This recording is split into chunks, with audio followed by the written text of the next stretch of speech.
Well, I hate to hit you with a second Trump speech story today, but he went from one to another, and this one is a doozy. So here we go. Trump descended very rapidly at this speech into complete and total confusion, as you're about to see. I'll hit you with these moments rapid fire, beginning with him saying, and this is in Green Bay, Wisconsin, that if an undocumented immigrant, quote unquote, invades your house, then you'll get deported under the Trump administration 2.0, apparently.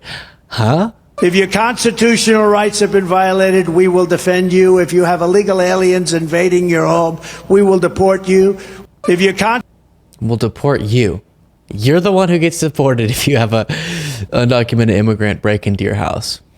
Strange policy, but I guess go for it there, Don. And before playing this second clip, please make sure you are subscribed to this YouTube channel. It makes a huge difference. All it takes is just a little click, but it means the world to us in growing this show. And click the like button, and the alert bell so you can get notifications when videos get uploaded. With that being said, here's Trump saying we were a great nation 3 years ago. Under Biden, really. We're a nation that has lost its way, but we are not going to allow this horror to continue. 3 years ago, we were a great nation, and we will soon be a great nation again. All right, giving Biden credit for the great nation that was under his watch at the beginning, I guess. Here's him saying that he wants to see his supporters' voting booths. We want record numbers. Even tonight, it's important to get out just to let them know we're coming on November 5th. We're coming. You got to let them know. So remember, I want to see your voting booths. If this crowd all goes to, I want to see. But remember, you're going to. I want to see your voting booths. I'm not understanding. I need clarification. And then you have this. Last week in Grand Rapids. Grand Rapids. It reminds me of this moment. We are a nation that just recently heard that Saudi Arabia and Russia will repeat. Okay. And here Trump glitches out and can't remember the name of the Republican that he endorsed that is running for Senate in Ohio, Bernie Moreno, and just starts bringing him up and then goes, yeah, you know that guy. I did it for Mike Rogers. He went up 60 points or something in one night, and I did it. I'll tell you what, I did it for a gentleman running for the Senate, a really good man running for the Senate in Ohio. He ended up winning by 21 points. You all know about that one. That was a good one. And I'm doing it now for this gentleman because I know him so well, running for Senate in Ohio. You all know him. I don't even have to say his name. Okay, so couldn't remember that there. Then something about grants and granting amnesty. But we will do all that we can in grants. Think of this. They want to grant mass amnesty. What? We'll do all we can do with the grants, and they're wanting to grant amnesty. All right. And then here, another weird year thing, similar to saying that we were great under Biden, just only at the beginning. Now he's saying he fixed the border in 2016 before he even got into office. And people coming in at levels that nobody's ever seen with the people where they're coming from, criminals like never before, just pouring into our country. We have no idea who they are. So when I fixed it in 2016, I believe this could be like 100 times worse. That was a bad border. All right, so he fixed it while Obama was president. To give him the benefit of the doubt, maybe he's saying his victory in 2016 is what eventually fixed the border, which obviously we've addressed that ridiculous talking point before, but still a strange way to phrase it. Then we get from confusion to delusion. Okay, confusion to delusion. And here he says this. Ban Zuckerbucks. They put up money. They come out with these ballot boxes. One guy gets 3,000 votes in a good area for us, and the other one gets 0. You know who gets 0? Me. You think that's a real deal? No.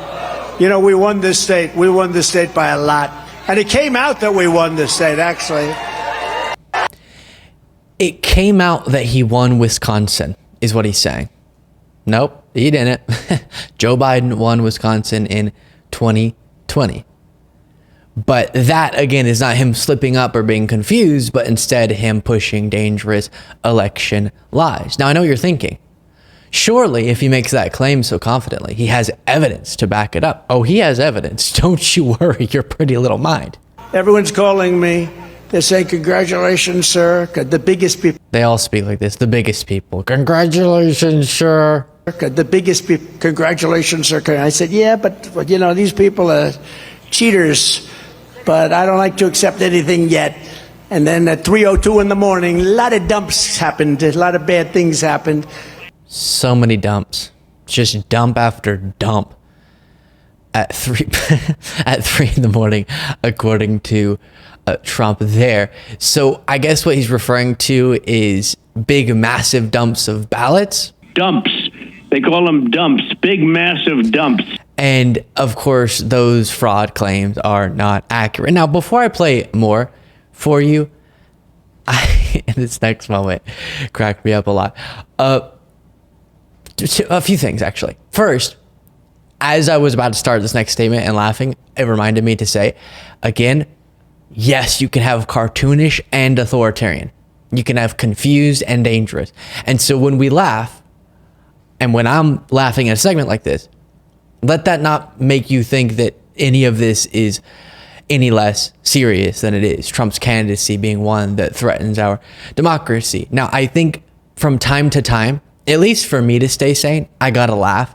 And if Trump is so present in our political process and this election, sometimes that's gonna mean laughing at him, but that doesn't mean that his cartoonishness takes away from his dangerous authoritarian ambitions.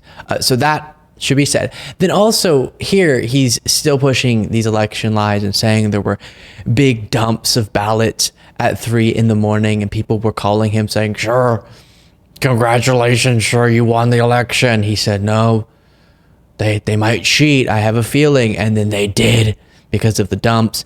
And, and notice that he has repeatedly said he's going to do some big announcement where he's going to reveal all the evidence. The most recent example is after he was indicted in the Fulton County case, he announced that he would be doing a press conference the following Monday. And at that press conference, he's going to reveal a report they've been putting together of all the evidence that the election was stolen. And that report would exonerate him, because prosecutors would go, what are we doing prosecuting Donald Trump when he was just a hero trying to stop the stealing of the election? Because look at all this overwhelming evidence. And then, you remember what happened? The press conference got canceled. Yes, apparently that report wasn't something they were ready to reveal. And the argument from Trump is, my legal counsel said, probably not the best thing to do this press conference now that you've been indicted.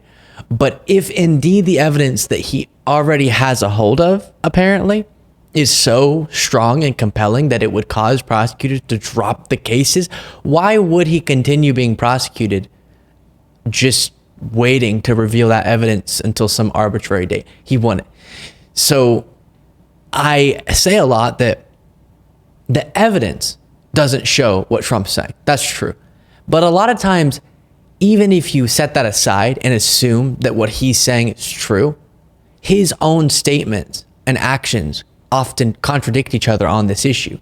Where if you're a Trump supporter, let's say that you even believe Trump has this report, can't you at least doubt the fact that that is the case just based on what he's doing and not revealing it over and over and over again? Or Marjorie Greene recently saying that she's going to reveal very soon the proof that there was fraud in Georgia. And that's why Trump was saying, find me 11,780 votes, because he knew of a specific batch of votes that accounted to that amount. And then we haven't heard much since from Marjorie on that. She's not going to ever reveal that evidence because it doesn't exist. Marjorie, MAGA, are you not getting tired of that?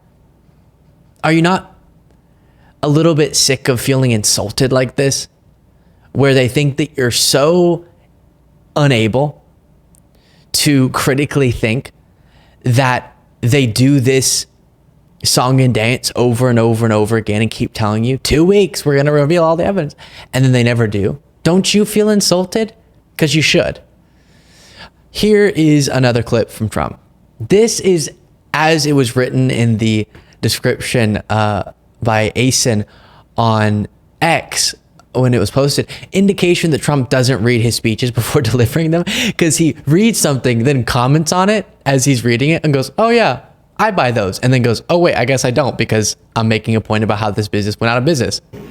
Just last week, Master Lock, I buy Master Locks, closed down. Now I won't buy them anymore. Then I'm making it. They're going to make them. Okay. You don't review your speeches a little bit before delivering them? Then it looks like the crowd here tries to get a too big to rig chant going, meaning they're going to win so big that even Dominion and Hugo Chavez won't be able to steal it.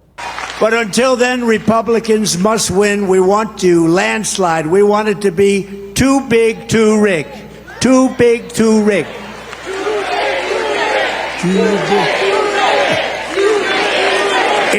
That was crisp.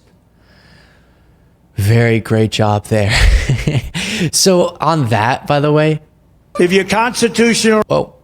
I didn't mean to pull that up again, but let's go for it. If your constitutional rights have been violated, we will defend you. If you have illegal aliens invading your home, we will deport you. If you... Right. New policy for Trump 2024. So on the, what was I responding to before that? Now I'm all discombobulated. Let me see what this clip was. The too big to rig thing. So if indeed the deep state were as powerful as they allege it to be, where while Trump was president, remember, they say the election was stolen under his nose.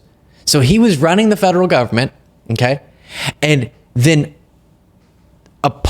like within that government, there were all these people without him being able to stop it, stealing the election from him and coordinating the largest scheme in the history of the universe to masterfully steal an election in the most powerful country on the planet in a way where no evidence could be found of it. Just masterful work on the part of the deep state there. And they did that all while Trump was president and all of his political appointees were running all the respective departments and stuff. But now they're saying, but because Trump can't say, so we give up and there's no way we can get into office again, because he knows obviously that didn't happen and that's why he's running again.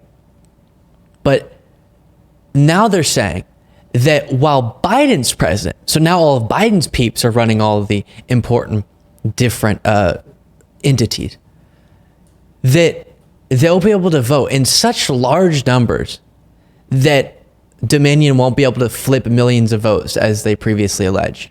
Just a little computer algorithm can flip Trump votes to Biden votes, but they'll vote so many times that that'll make it impossible. Doesn't make much sense, gotta say. And again, if they did it when Trump was president, the deep state apparently is going to have a much easier time when Biden's currently president. But it doesn't have to make sense, because it's just having something to believe in to continue buying into Trump's garbage. That's what it is. It's that simple. It's better for the supporters of Trump and their fees to buy into these election lies so that they can continue living in the bubble in which they live, rather than having to question a lot of their foundational beliefs. Because if they were misled on this issue that's fundamental to their movement, what else have they been misled on? Make sure you are subscribed to this YouTube channel.